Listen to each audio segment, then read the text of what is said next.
It was a cool evening in Centerville, a peaceful suburb known for its quiet streets and friendly neighbors. General Camille Andrews, a highly respected black U.S. Army officer, laced up her running shoes and set out for her evening jog. She enjoyed running. It gave her time to think and clear her mind. Camille was a woman of discipline and grace, someone who had dedicated her life to serving her country with honor. On the other side of the park, Officer Ryan Cooper, a white police officer, was conducting a K-9 training session. He was known in the department for his love of dogs, especially his loyal partner, Max, a highly trained German Shepherd. Cooper took great pride in Max's skills and often volunteered for demonstrations at local schools to show how K-9 units assist in law enforcement. As Camille jogged along the park trail, her mind wandered to her upcoming promotion ceremony. She had worked tirelessly to break barriers in the military and was set to become one of the youngest generals in U.S. history. Her father, Marcus Andrews, a retired FBI agent, and her mother, Dr. Evelyn Andrews, were already planning to celebrate her achievement. Camille smiled at the thought of her parents, who had always been her biggest supporters. Meanwhile, Cooper's training session took a sudden turn. Max, the K-9, became restless and pulled on his leash. Cooper noticed someone jogging nearby and assumed it might be a potential training scenario. Thinking quickly, he decided to test Max's tracking instincts. Without assessing the situation thoroughly, Cooper gave Max the command to pursue. Camille, unaware of the training session, noticed the barking dog and slowed down, confused. She raised her hand slightly to show she wasn't a threat, but before she could speak, Max charged toward her. The dog was strong and fast, and Camille stumbled as she tried to step back. Within moments, Max had pinned her to the ground. Cooper rushed to the scene, shouting commands to call Max off. By the time he regained control, it was clear that Camille was seriously injured. Her breathing was labored, and her eyes were wide with shock. "Help me," she whispered faintly before losing consciousness. Panic set in as Cooper realized the severity of the situation. He called for medical assistance, but his hands trembled as he tried to explain what had happened. He knew this was not a simple mistake. It was something much bigger. The park, once so quiet, now echoed with sirens as paramedics arrived. Later that night, the news broke. A respected U.S. Army general had been fatally injured during an encounter with a police K-9. The town was stunned, and questions began to swirl. Who was at fault? How could this have happened? And most importantly, what would come next? Unbeknownst to Officer Cooper, the woman he had mistaken for a threat had a father with deep ties to law enforcement, someone who would stop at nothing to uncover the truth. The first ripples of a much larger storm were beginning to form. The news of General Camille Andrews' tragic death spread quickly, shocking not just the town of Centerville, but the entire nation. Camille was a well-known figure, admired for her remarkable achievements in the military. Social media lit up with posts about her inspiring life, her dedication to her country, and her role as a trailblazer for women of color in leadership positions. Her parents, Marcus and Evelyn Andrews, were devastated when they received the news. Marcus, a retired FBI agent, was sitting in his study when his phone buzzed with a news alert. The headline stopped him cold. Respected U.S. Army general killed in police K-9 incident. He stared at the screen in disbelief. The name that followed, Camille Andrews, felt like a punch to his chest. "No," he whispered, his voice trembling. He quickly called Evelyn, who was at her law office. Her sobs on the other end of the line confirmed that this wasn't a mistake. Their beloved daughter, their pride and joy, was gone. In the hours that followed, Marcus and Evelyn were flooded with calls from friends, family, and colleagues expressing their condolences. But amidst the heartbreak, Marcus's years of training in law enforcement kicked in. He needed answers. How had this happened? Camille wasn't someone who would act recklessly. She was calm, composed, and always respectful of authority. Later that evening, the Centerville Police Department held a brief press conference. Chief Den Mitchell, a stern-faced man with decades of experience, described the incident as an unfortunate tragedy.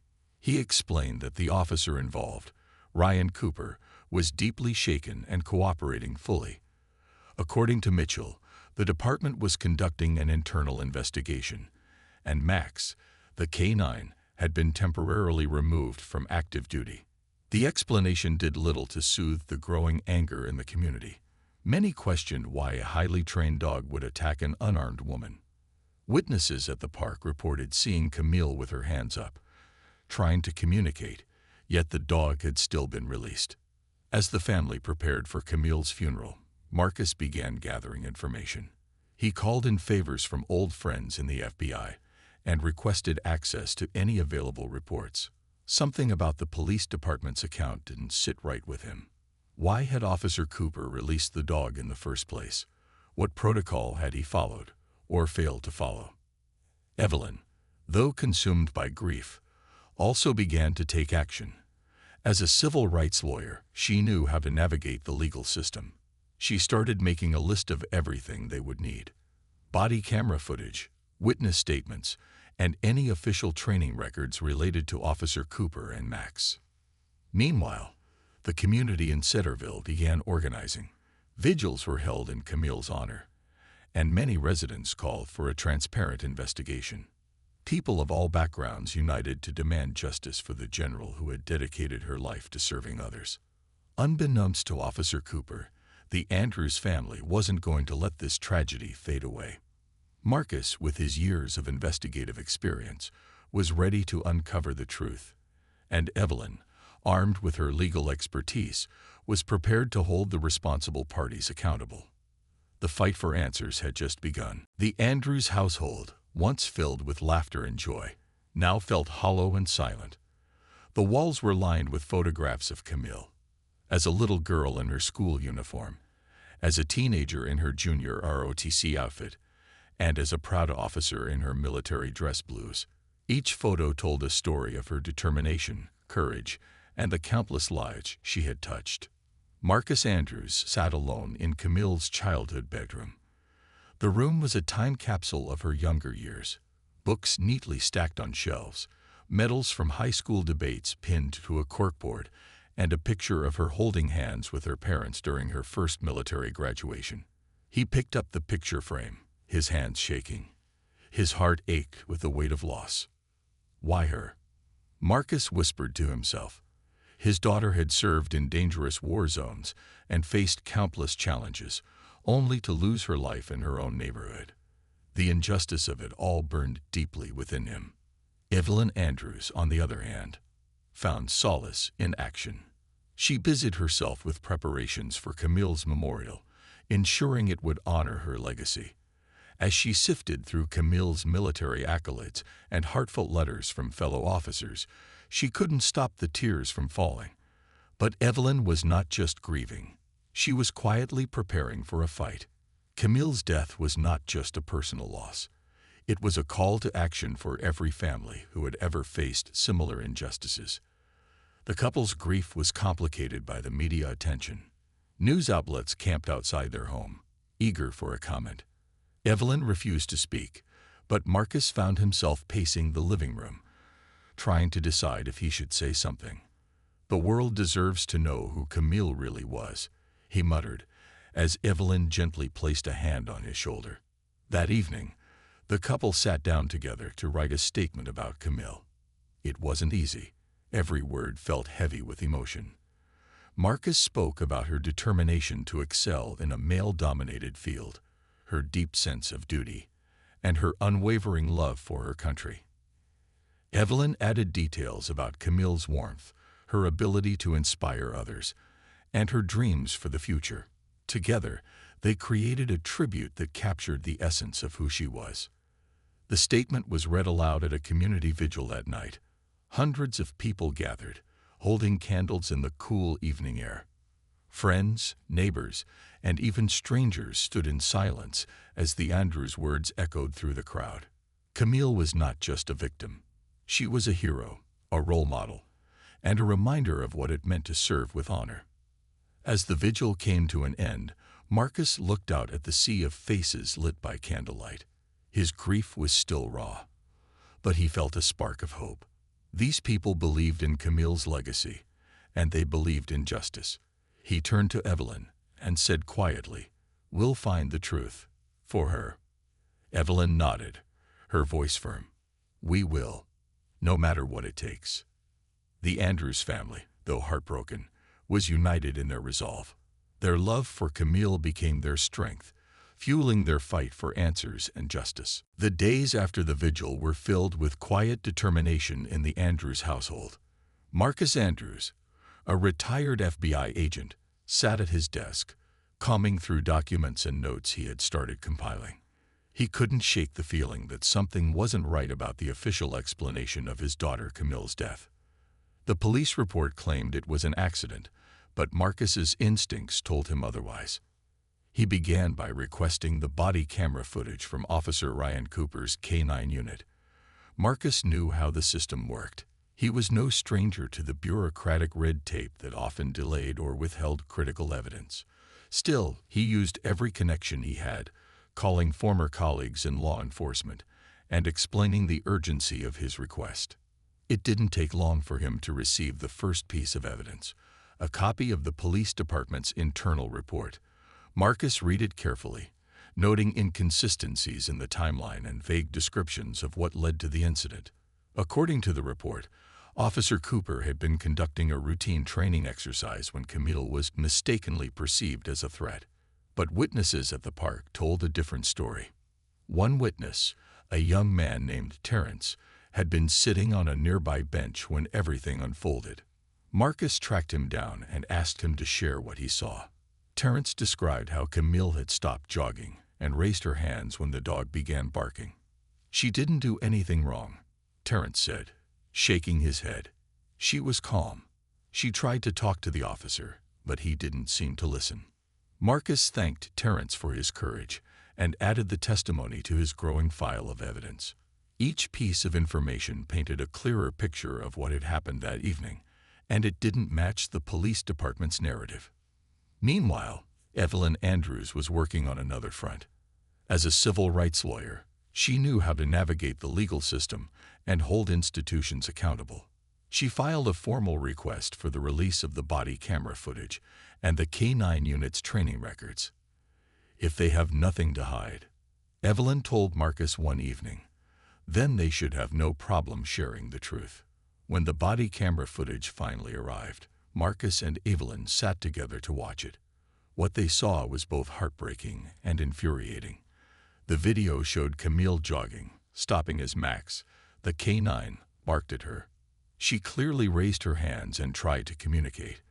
But instead of de-escalating the situation, Officer Cooper gave the command to release the dog. The footage also revealed something troubling.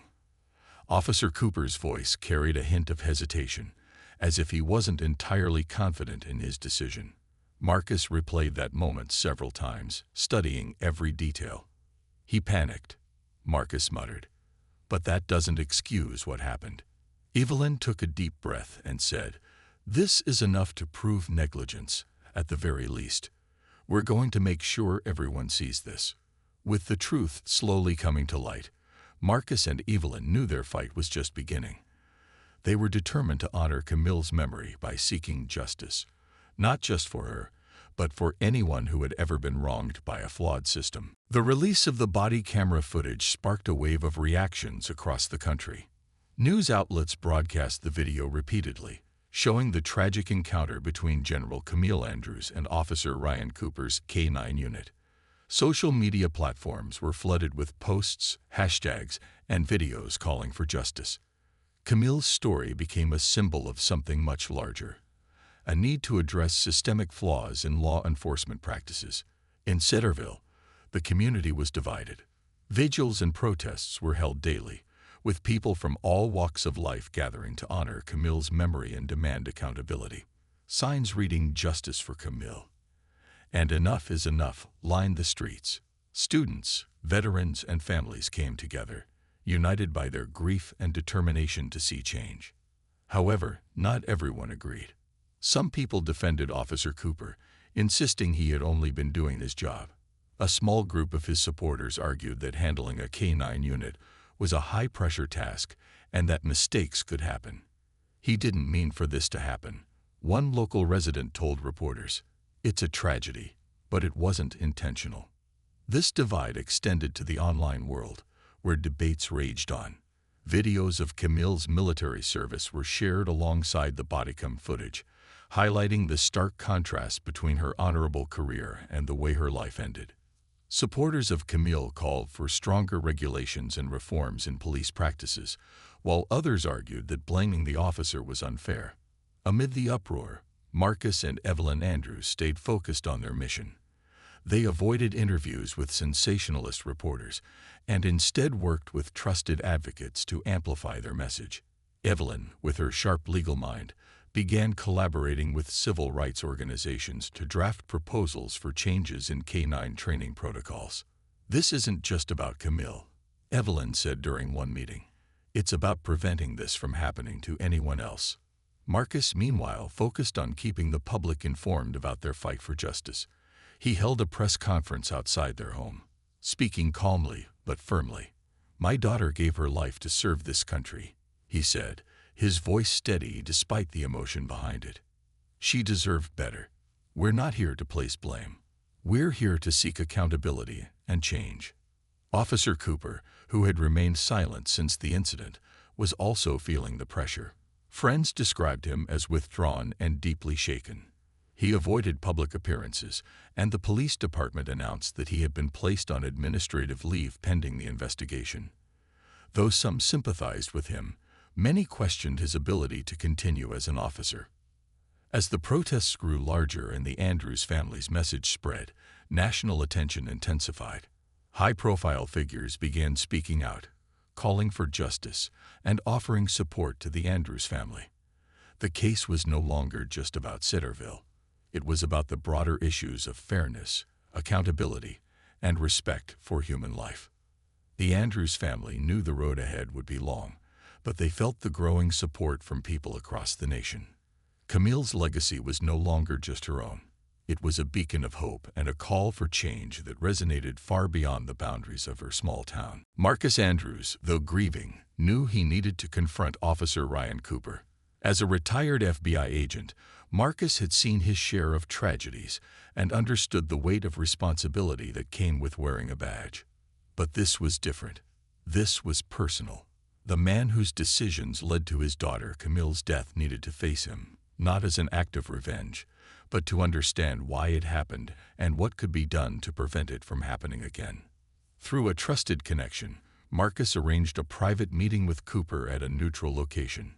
Cooper reluctantly agreed, knowing he couldn't avoid this forever. The meeting took place in a small, quiet conference room at a local community center. There were no reporters, no cameras, just two men on opposite sides of an unthinkable tragedy. When Cooper walked in, he looked uneasy. His uniform was gone, replaced by plain clothes that made him seem smaller and less authoritative. His hands fidgeted as he sat across from Marcus. "Thank you for agreeing to meet," Marcus began, his tone calm but firm. "I need to hear from you. What happened that night?" Cooper sighed heavily, avoiding Marcus's gaze at first. "I didn't mean for any of this to happen," he said quietly. "The dog, Max. He misread the situation. I misread the situation. It all happened so fast." "Why did you release the dog?" Marcus asked, leaning forward slightly. His voice was steady, but the pain in his eyes was evident. "My daughter wasn't a threat. She raised her hands. She complied. What made you think she was dangerous?" Cooper struggled to find the right words. "I don't know," he admitted. "I've gone over it 100 times in my head. She fit the description of someone we were supposed to be watching for during training exercises. I thought." He stopped himself, realizing how hollow his excuses sounded. "Fit the description," Marcus repeated, his voice growing colder. "Did you stop to assess? Did you consider her actions, her body language, anything?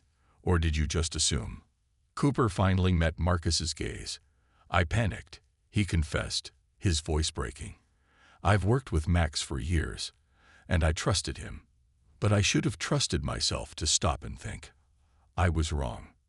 Marcus sat back, his face a mixture of anger and sorrow. Do you know who she was? What she stood for? My daughter dedicated her life to serving this country, to making it a better place. And now, because of a split-second decision, she's gone. Cooper nodded, tears forming in his eyes. I've thought about her every single day since it happened. I'll never forgive myself. Marcus took a deep breath. Forgiveness isn't mine to give, but accountability is not negotiable. If you truly regret what you did, then don't just say it. Do something about it. Help us fix the system that allowed this to happen. Cooper nodded silently, understanding the weight of Marcus's words. The meeting ended not with closure, but with a shared understanding. Justice wasn't just about punishment, it was about change. Marcus left the room feeling a sliver of hope that even in tragedy, there was a chance to create something better. As the weeks passed, the Andrews family intensified their fight for justice. Evelyn Andrews, a skilled civil rights lawyer, prepared to take on the Centerville Police Department in court. She knew the legal process would be long and grueling, but she was determined to uncover the truth and make sure Camille's death wasn't in vain. The case began to gain national attention, with media outlets closely following every development. Evelyn's approach was methodical. She filed a civil lawsuit against the department, alleging negligence, improper K-9 training, and failure to follow proper protocols. The lawsuit aimed not just to hold Officer Ryan Cooper accountable, but to address the broader issues within the police system. Evelyn worked tirelessly, assembling a strong legal team and gathering evidence. She relied heavily on the body camera footage, which showed clear mistakes made during the encounter. She also interviewed witnesses, including Terrence, who had seen the incident unfold in the park. His testimony added weight to their argument, as he described how Camille had complied and posed no threat. In court, the Andrews family's legal team laid out their case in clear, simple terms. Evelyn spoke with passion, describing Camille's life of service and the devastating impact of her loss. She pointed out the flaws in the police department's training methods, highlighting how the K-9 unit had been used inappropriately that evening. The defense, representing Officer Cooper and the police department, tried to shift the blame. They argued that the incident was an unfortunate accident, claiming that Cooper had followed protocol to the best of his ability under the circumstances. They also emphasized Max's history as a reliable K-9 partner, attempting to paint the situation as a rare, unforeseeable mistake. The courtroom was often tense, with both sides presenting emotional arguments. At one point, Evelyn played a video montage of Camille's accomplishments, showing her military service, speeches she had given, and moments spent with her family. The room fell silent as Camille's bright smile filled the screen. It was a powerful reminder of the life that had been lost. Meanwhile, Marcus continued his work outside the courtroom. He collaborated with community leaders to raise awareness about the case and advocate for police reform. Marcus knew that public pressure could play a significant role in bringing about change, so he shared updates with supporters and encouraged them to remain vocal. As the trial continued, more evidence came to light. Internal records from the Centerville Police Department revealed gaps in training protocols for K-9 units, as well as prior complaints against Officer Cooper for his handling of similar situations. These revelations strengthened the Andrews family's case, making it clear that the tragedy was not just a one-time mistake, but the result of systemic issues. The community rallied around the Andrews family, holding vigils, marches, and public discussions about the need for change.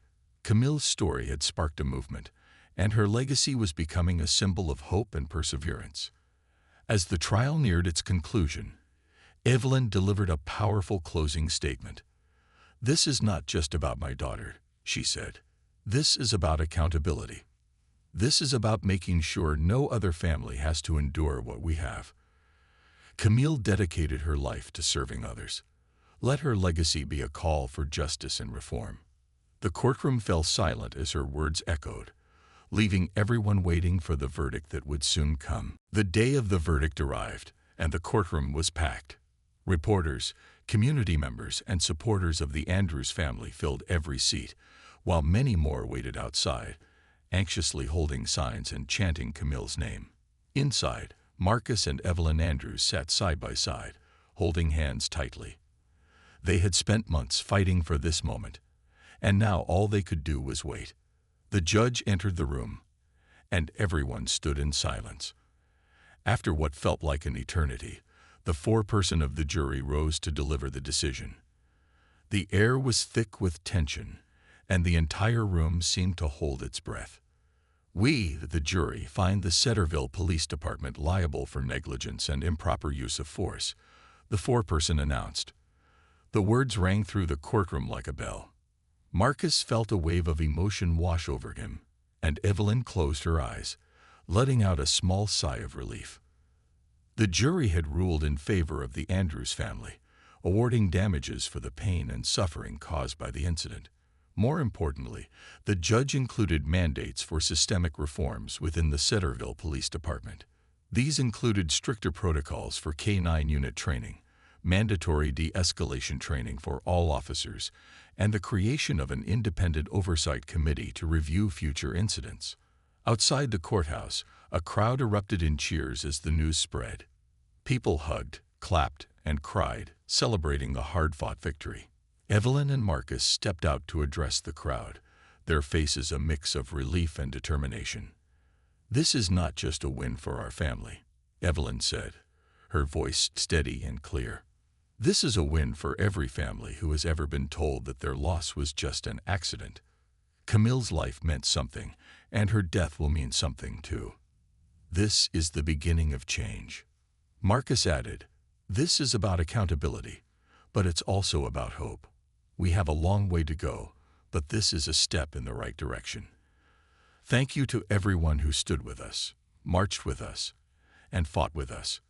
Camille's legacy lives on in all of you." The crowd roared in agreement, chanting Camille's name as a symbol of strength and justice. But amid the celebration, Marcus and Evelyn knew their fight wasn't over. The reforms needed to be implemented, monitored, and enforced. They also knew that justice wasn't just about their victory. It was about preventing similar tragedies in the future. Officer Ryan Cooper, who had remained silent throughout the trial, released a statement shortly after the verdict. In it, he apologized to the Andrews family and acknowledged his mistakes. "I will carry the weight of this for the rest of my life," he wrote. "I am committed to working toward meaningful change in law enforcement." Though Marcus and Evelyn couldn't forget what had happened, they appreciated the gesture. For them, the verdict was not about vengeance. It was about setting a precedent that would save lives and restore trust. As the sun set on the courthouse steps, the Andrews family stood together, surrounded by a community that had become their extended family.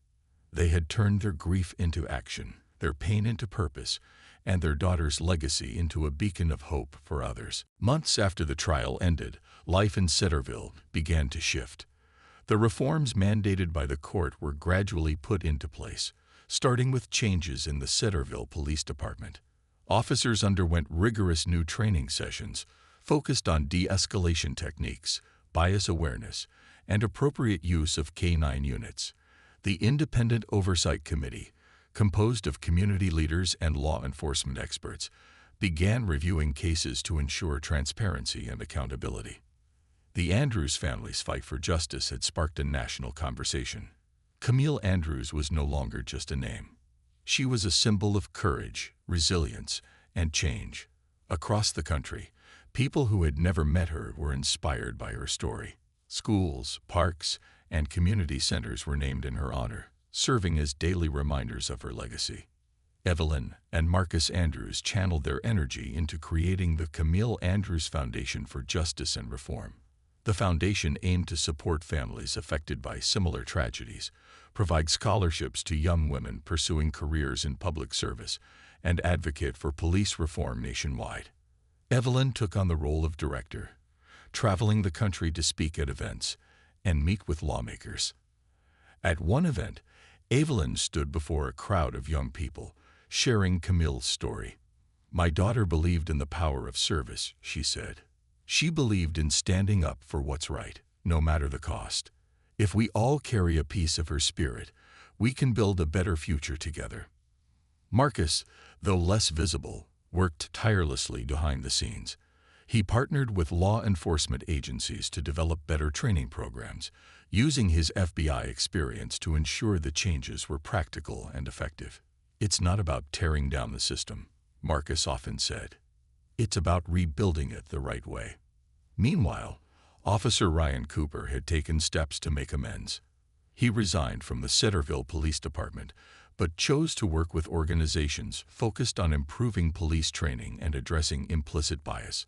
While he knew he could never undo what had happened, he wanted to contribute to meaningful change.